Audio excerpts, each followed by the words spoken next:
A man stands in the middle of a factory surrounded by failure. Thousands of sheets of paper are stacked around him. The printing presses are working exactly as they should. The ink is fine. The workers know their jobs. Yet every day the company is losing money. Colors refuse to line up. Images blur. Entire production runs are ruined.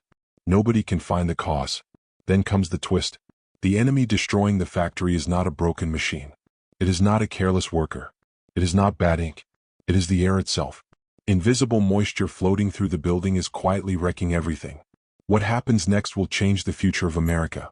Because the machine created to solve this printing problem will eventually help millions of people live in places once considered too hot for modern urban life. It will reshape cities, transform architecture, alter migration patterns, and become so essential that entire hospitals, airports, and data centers will depend on it. And the strangest part of all? It is not being invented to cool people. It is being invented to save paper. This is the true story of air conditioning. A story that begins thousands of years before the first air conditioner was ever built. Long before factories. Long before electricity. Long before America existed. For most of human history, heat was not an inconvenience. It was a force that shaped civilization itself. People planned their lives around it. They built their homes around it. They worked around it. And in some places they feared it. Today, a person can walk from an air-conditioned bedroom into an air-conditioned car, enter an air-conditioned office, shop in an air-conditioned store, and return home without ever thinking about the technology making that comfort possible. For nearly all of human history, that reality would have seemed impossible. The earliest civilizations had no machines capable of creating cold air. What they had instead was ingenuity. In the scorching regions of ancient Persia, where summer temperatures could become brutal, builders developed remarkable structures known today as wind catchers. These tall towers rose above buildings and captured moving air. The air was directed downward into living spaces, helping cool the people below. Some systems worked alongside underground water channels, creating surprisingly effective passive cooling. No electricity. No motors. No compressors. Just engineering. And yet even these impressive solutions had limits. They could move air. They could reduce heat. But they could not create cold on demand. Nature still controlled the terms. Across the ancient world, similar strategies appeared. Builders constructed thick walls that slowed the movement of heat. Homes were designed around shaded courtyards. Narrow streets reduced direct sunlight. Windows were positioned to encourage airflow. Generation after generation, people learned how to survive hot climates. But survival was not the same as control. The dream of true cooling remained out of reach. Centuries passed. Empires rose and fell. Technology advanced. Yet humanity remained trapped by the same basic reality. When summer arrived, people endured it. Then, during the 19th century, an unusual businessman began chasing what many considered a ridiculous idea. His name was Frederick Tudor. History would later remember him as the Ice King. At first glance, the title sounded absurd. Tudor's business plan seemed even more absurd. He wanted to cut enormous blocks of ice from frozen lakes in New England and ship them thousands of miles to hot places. Not just nearby cities. Places as distant as the Caribbean. Places where winter ice did not naturally exist. To many observers, the idea was laughable. Ice melts. Everyone knew that. Investors knew it. Friends knew it. Competitors knew it. So why would anyone build a business around transporting something that naturally disappears? Tudor believed they were looking at the problem the wrong way. He believed people living in hot climates would pay for cold. And if they would pay enough, the business could work. In 1806, he launched his first major attempt. The results were disastrous. He lost money. Large amounts of money. Some shipments failed. Financial problems piled up. At times, the venture looked hopeless. Most people would have abandoned the idea. Tudor did not. Year after year, he kept searching for ways to reduce losses and improve transportation. Gradually, the business improved. Better insulation helped preserve cargo. Operations became more efficient. Markets expanded. Customers appeared. Then more customers appeared. What had once seemed impossible slowly became profitable. The growth was extraordinary. By the middle of the 19th century, ice harvested from New England was being shipped across the United States and around the world. The scale astonished observers. Huge quantities of frozen water were now part of an international business network. For the first time in history, many people could purchase cold. Not winter. Not shade. Not a breeze. Cold itself. Restaurants wanted it. Hotels wanted it. Hospitals wanted it. Households wanted it. The ice trade changed daily life. Food lasted longer. Drinks became colder. Certain medical practices became easier. People experienced comfort in new ways. Yet hidden inside Tudor's success was an important lesson. The world had discovered something valuable. People were willing to spend money for relief from heat. That realization would echo through history. Because once people experienced cold, they wanted more of it. But the ice trade had a fundamental weakness. Every block of ice still depended on nature. Winter had to arrive. Lakes had to freeze. Workers had to harvest the ice. Then the ice had to survive a long journey before reaching customers. The entire system depended on conditions that humans could not fully control. Some inventors began asking a radical question. What if cold did not need to come from nature at all? What if it could be manufactured? The idea sounded impossible. Yet one man became determined to prove it. And his experiments would help lay the foundation for everything that followed. His name was John Gorrie. And he was working in one of the hottest places in America. John Gorrie did not begin his work as an inventor. He began as a doctor. In the small port town of Apalachicola, Florida, he spent his days treating patients in a climate that could be relentlessly hot and humid. During the 1840s, medical science was very different from what it is today. Many diseases were poorly understood. Treatments that seem strange now were often considered normal then. But Gorrie became convinced of something that many physicians observed firsthand. Patients suffering from serious illnesses often seemed to fare better in cooler conditions. The problem was obvious. Cool conditions were difficult to maintain in Florida. Ice could help, but ice was expensive and often difficult to obtain. It had to be shipped from far away, and supplies were not always reliable. To most people this was simply reality. To Gorrie it was a challenge.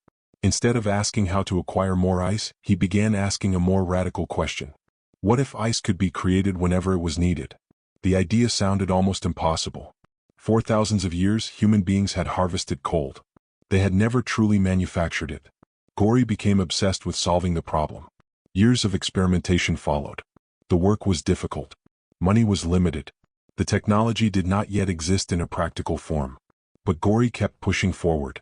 Then, in 1851, he achieved something remarkable. He received a United States patent for a machine designed to make ice through mechanical refrigeration.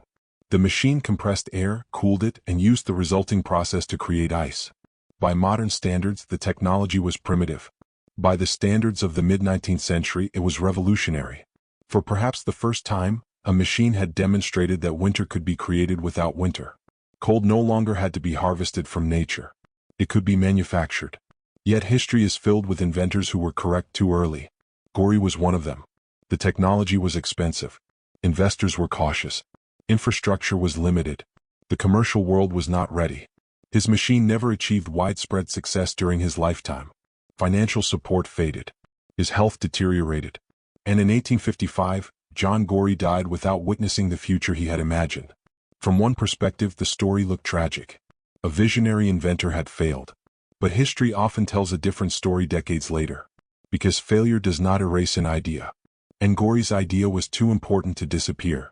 The belief that cold could be manufactured survived him. Engineers continued experimenting. Inventors continued refining refrigeration systems. Technology continued advancing, slowly, quietly, year after year. Then America entered a period of explosive industrial growth. Factories multiplied. Cities expanded. Railroads connected distant regions. Production increased on a scale the world had never seen before. And as industries became more sophisticated, a new problem emerged. Precision. Factories were no longer producing only simple goods. They were producing increasingly complex products that required consistency. Tiny variations could create major problems. In many cases, those variations came from a source that workers could not even see. Humidity. Moisture in the air. Inside a factory, humidity could influence materials in unexpected ways. Wood expanded and contracted. Textiles behaved differently. Paper changed dimensions. Products that appeared identical one day could behave differently the next. For manufacturers, this unpredictability was expensive. And nowhere was the problem more frustrating than in the printing industry. At the Sackett-Wilhelms Lithographing and Publishing Company in Brooklyn, New York, workers faced a constant battle. The company specialized in high-quality color printing. Success depended on precision. Different colors had to align perfectly on the page. Even tiny changes in paper dimensions could ruin the final result.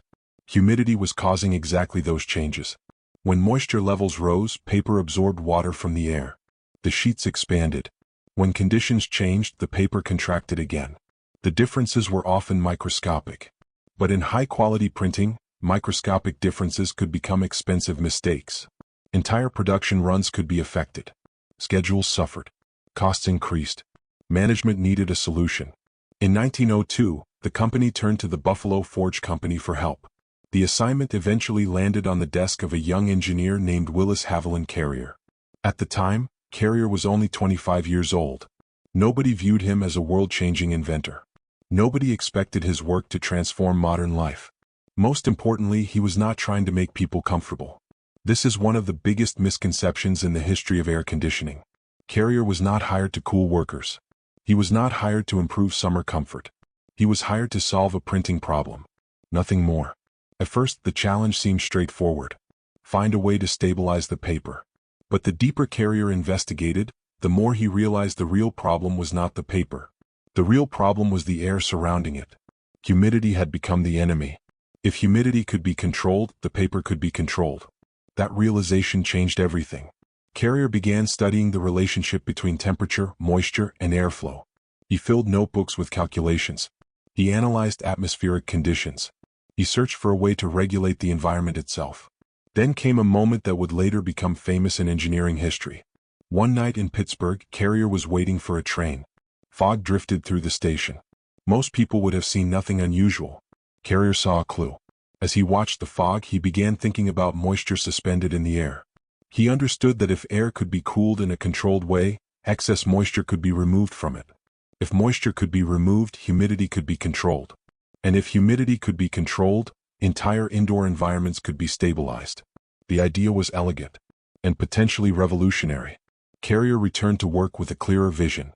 Months of engineering followed. Designs were tested. Calculations were refined. Experiments continued. Then, on July 17, 1902, the breakthrough arrived. Carrier completed a system that forced air across coils cooled by water. As the air cooled, moisture condensed and could be removed. Humidity stabilized. The printing process stabilized.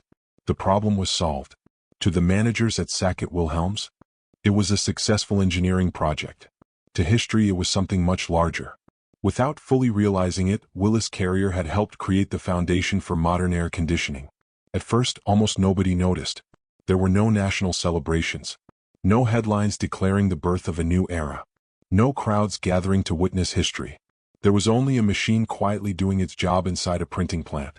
Yet some of the most important inventions in history begin exactly that way. Not with applause, but with a problem solved. And soon, other industries would begin noticing what Carrier had achieved. Because if a factory could control its environment, what else might be possible? The answer arrived faster than almost anyone expected. Once manufacturers understood what Carrier's system could do, interest began spreading. Not because people wanted cooler buildings. Not yet. Because people wanted better products. Factories across America were fighting their own battles against humidity. Textile manufacturers struggled to keep threads from breaking. Paper mills fought inconsistencies in production. Tobacco companies worried about moisture levels affecting their products. Pharmaceutical manufacturers needed stable conditions for precision work. For all of them, the lesson was the same. Control the air and you could control the outcome. The technology began moving from industry to industry. Each successful installation proved the concept further.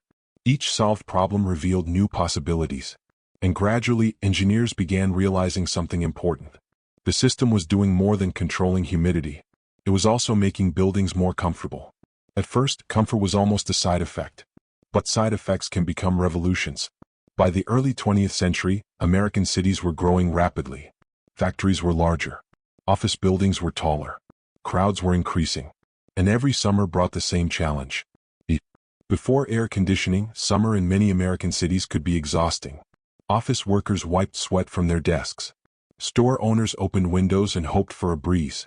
Factories struggled through long, uncomfortable afternoons. Hotels experimented with fans and ventilation systems. Everyone was searching for relief. Very few people found it. Then certain businesses began experimenting with a new idea. What if climate control could become a selling point? Among the first to embrace this possibility were movie theaters. The timing was perfect. The movie industry was booming. Theaters competed fiercely for audiences. Every owner wanted an advantage. And during summer, an air-conditioned theater possessed one that was impossible to ignore. Outside, temperatures could be oppressive. Inside, the air felt cool, comfortable, almost luxurious. For many Americans, entering one of these theaters was unlike anything they had ever experienced. Newspaper advertisements began promoting cooled interiors. Some theaters emphasized air conditioning almost as much as the films themselves. People talked about it. They recommended it to friends. Families sought out theaters specifically because they offered relief from the heat. A remarkable shift was taking place. For the first time, large numbers of ordinary Americans were experiencing climate control firsthand. And once they experienced it, many wanted it elsewhere. Theaters had unintentionally become showrooms for the future. They demonstrated something powerful. People would pay for comfort. Not just businesses, not just factories, ordinary people. That realization changed the trajectory of the industry. Air conditioning was no longer merely an industrial tool. It was becoming a consumer desire. Throughout the 1920s and 1930s, engineers continued improving the technology. Systems became more reliable. Designs became more sophisticated. Manufacturers searched for ways to reduce costs and expand applications. Yet widespread residential use remained rare. Most families simply could not afford it. The equipment was large. Installation was expensive. Maintenance required expertise. For many Americans, air conditioning remained something encountered in public spaces rather than at home. Then came World War II. The war changed countless aspects of American industry. Manufacturing capacity expanded dramatically. Engineers solved problems at unprecedented speed. New materials entered production. New techniques emerged. Factories learned how to build complex systems more efficiently than ever before. When the war ended, many of these capabilities flowed into civilian markets. Air conditioning was one of the technologies that benefited. The years after 1945 became a turning point. American prosperity increased. New homes were being built in enormous numbers. Suburbs expanded. Consumer goods flooded the market. And manufacturers saw an opportunity. Instead of selling cooling only to businesses, they could sell it to families. Window air conditioners became increasingly available. Home systems improved. Advertising campaigns presented cooling as part of modern living. The message was clear. A comfortable home was no longer something people simply dreamed about. It was something they could buy. The effect was dramatic. In 1950, only a small percentage of American homes had air conditioning. For most families, summer still meant fans, open windows, shaded porches, and endurance. But the trend was changing. Every year brought more installations. Every year brought lower costs. Every year brought new customers. And with each new household, expectations shifted. Children growing up in air-conditioned homes experienced summer differently from their parents. The contrast was striking. Previous generations had learned how to adapt to heat. The new generation increasingly expected technology to remove it. This change affected daily life in subtle ways. People spent more time indoors. Shopping patterns evolved. Entertainment habits changed. Work environments changed. The modern indoor lifestyle began taking shape. Perhaps nowhere was this transformation more visible than in the American home itself. For generations, houses had been designed with heat in mind. Builders relied on large windows, high ceilings, porches, cross-ventilation. Every feature reflected a world where moving air naturally was essential. As air conditioning spread, those assumptions began changing. Architects gained new freedom. Homes no longer depended entirely on breezes. Designs evolved. Entire neighborhoods evolved. A technological shift that began in a Brooklyn printing factory was quietly reshaping how millions of people lived. But the biggest transformation was still ahead. Because air conditioning was about to influence something even larger than homes. It was about to influence the geography of America itself. And in the decades that followed, cities once limited by extreme summer heat would begin growing at extraordinary rates. The machine invented to protect paper was preparing to help reshape the map of a nation. For most of American history, climate quietly influenced where people lived, where businesses invested, and where cities grew. It was not the only factor. Far from it. Transportation mattered. Natural resources mattered. Industry mattered. Government policy mattered. But climate was always part of the equation. A city could have opportunity. A city could have land. A city could have ambition. Yet if summer conditions made large-scale indoor work difficult, growth faced challenges that were hard to ignore. For generations, Americans adapted. In the South, daily life often revolved around the heat. People adjusted work schedules. Businesses opened windows and relied on fans. Homes were designed to encourage airflow. Communities developed habits shaped by climate. The heat was not new. It was simply part of life. Then air conditioning began changing the equation. Not overnight, not all at once, but steadily, one office building at a time, one hotel at a time, one store at a time, one home at a time. The effect became increasingly visible after World War II. As cooling systems became more common and more affordable, businesses gained confidence in places where extreme summer heat had once complicated large-scale development. Developers gained confidence. Homebuyers gained confidence. Investors gained confidence. Entire regions benefited from this shift. Among the most striking examples was Phoenix, Arizona. Phoenix had existed long before air conditioning. Indigenous peoples had lived in the region for centuries. Communities had adapted to desert conditions long before modern cooling existed. But the modern metropolis that emerged during the 20th century was something different. The numbers tell the story. In 1950, the population of Phoenix was just over 100,000 people. Over the following decades, growth accelerated dramatically. Businesses expanded. Suburbs spread outward. New residents arrived by the hundreds of thousands, then by the millions. The city became one of the fastest-growing urban areas in the United States. Air conditioning did not create Phoenix, but it helped make modern Phoenix possible. The same pattern appeared elsewhere. Houston, Dallas, Atlanta, Las Vegas, Miami. Across the Sun Belt, populations expanded as cooling technology became increasingly woven into daily life. For businesses, the advantages were obvious. Office workers could remain productive during intense summer heat. Retail centers could attract customers year-round. Hotels could provide predictable comfort. Factories could maintain controlled environments. Air conditioning reduced one of the barriers that had historically limited certain types of growth. And as the technology spread, something fascinating happened. Architecture began changing too. For thousands of years, buildings had worked with climate. Now many buildings would begin working against it. Before air conditioning, architects often treated airflow as a necessity. Windows were essential. Natural ventilation was essential. Designers carefully considered how wind moved through a structure. Buildings were expected to breathe. Air conditioning changed those assumptions. Suddenly, architects could create structures that depended less on natural airflow.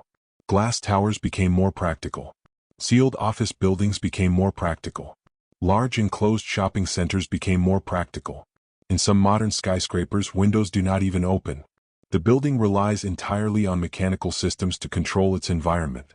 That would have been almost unimaginable to earlier generations of builders. The change transformed skylines around the world.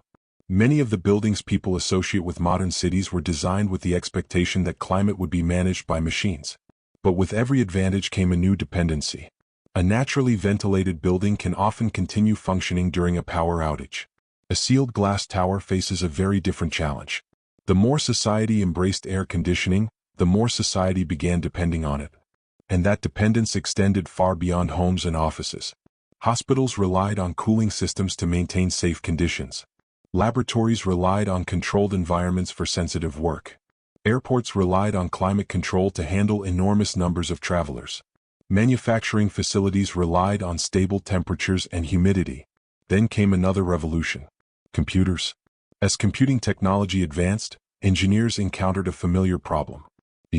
Powerful machines generated enormous amounts of it. Without cooling, equipment could fail. Data could be lost. Systems could shut down. The solution once again involved controlling the environment. Today, massive data centers power everything from online banking to video streaming to cloud computing. These facilities depend heavily on cooling systems. In a strange twist, one of the technologies helping support the digital age traces part of its lineage back to a printing problem in Brooklyn. History often connects events in unexpected ways. A doctor in Florida. An ice merchant in New England. A young engineer studying humidity. None of them could have imagined the world their efforts would help create. Yet their contributions became links in the same chain. A chain stretching across centuries. And despite all this progress, the relationship between humanity and heat remains complicated. Because air conditioning solved one problem while creating new questions. By the late 20th century, cooling systems were consuming vast amounts of electricity. As populations grew and air conditioning became more common, energy demand increased. Utilities expanded to meet the need. Power plants expanded. Infrastructure expanded.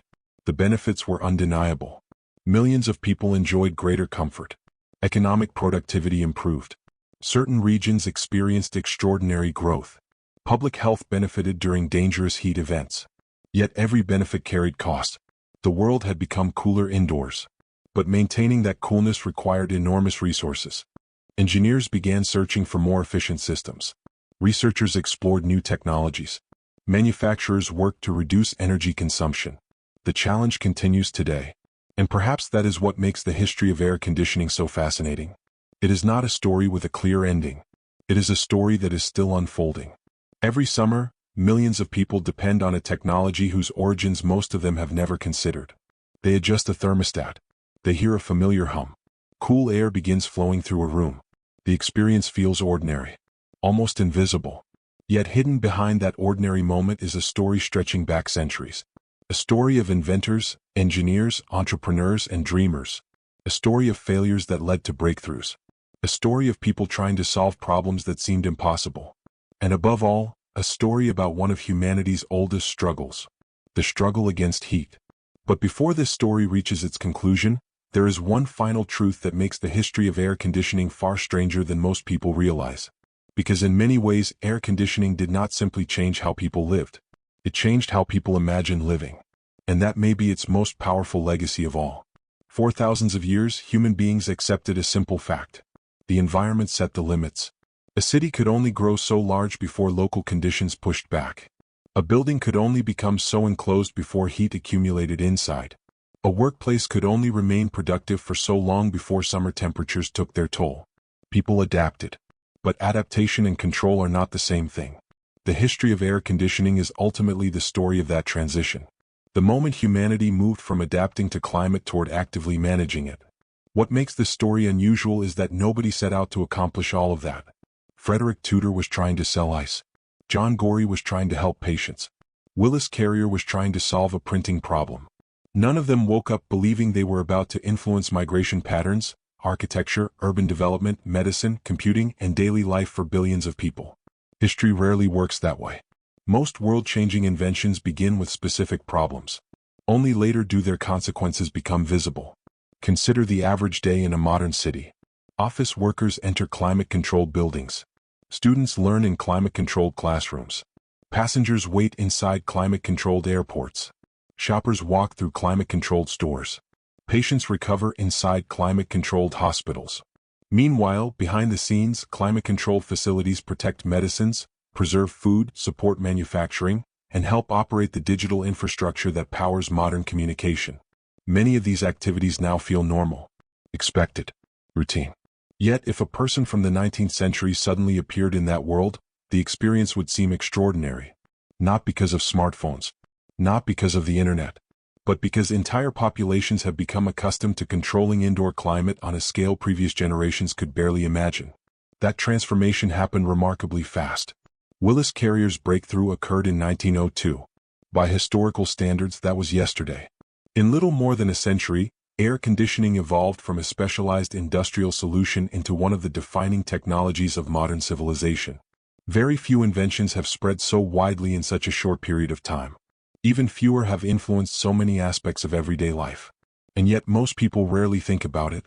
Perhaps that is because successful technologies often disappear into the background. People notice inconvenience. They notice discomfort.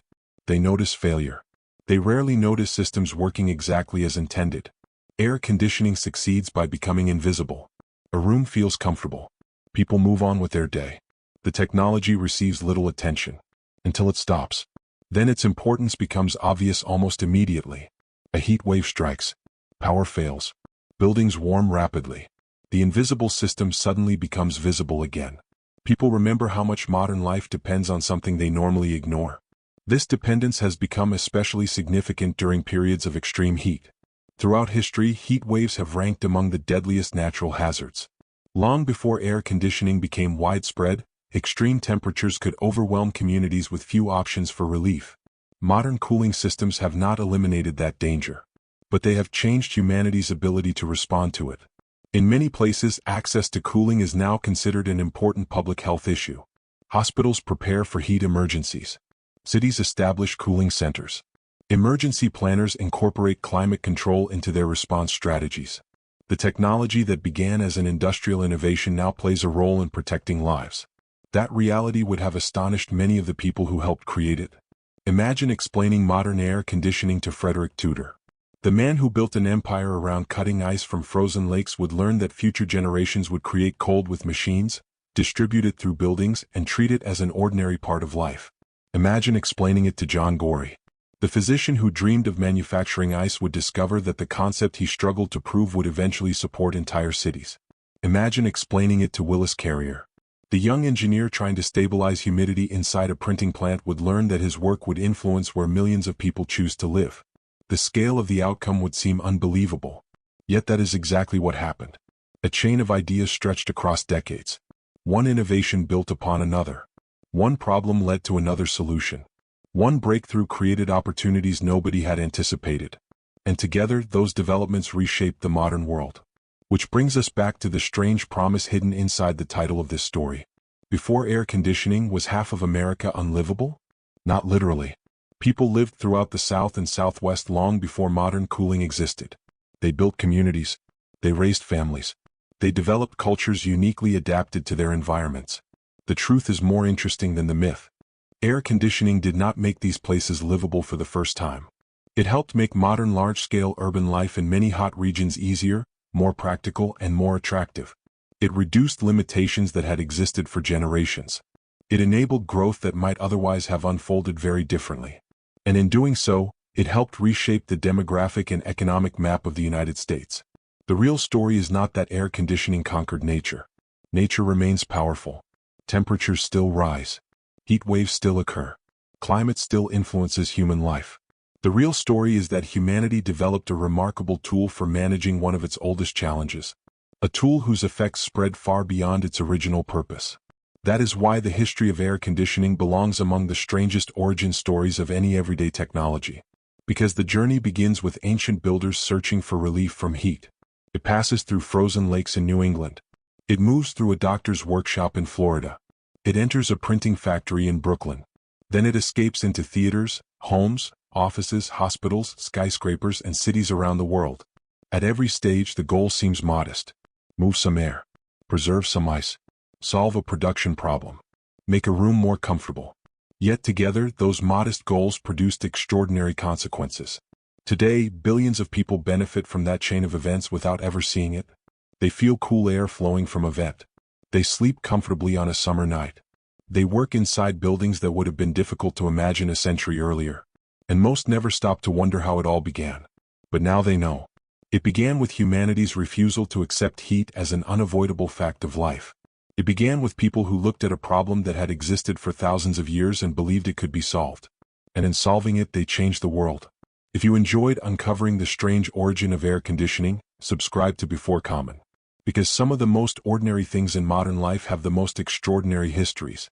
And often, the inventions we notice the least are the ones that changed everything the most.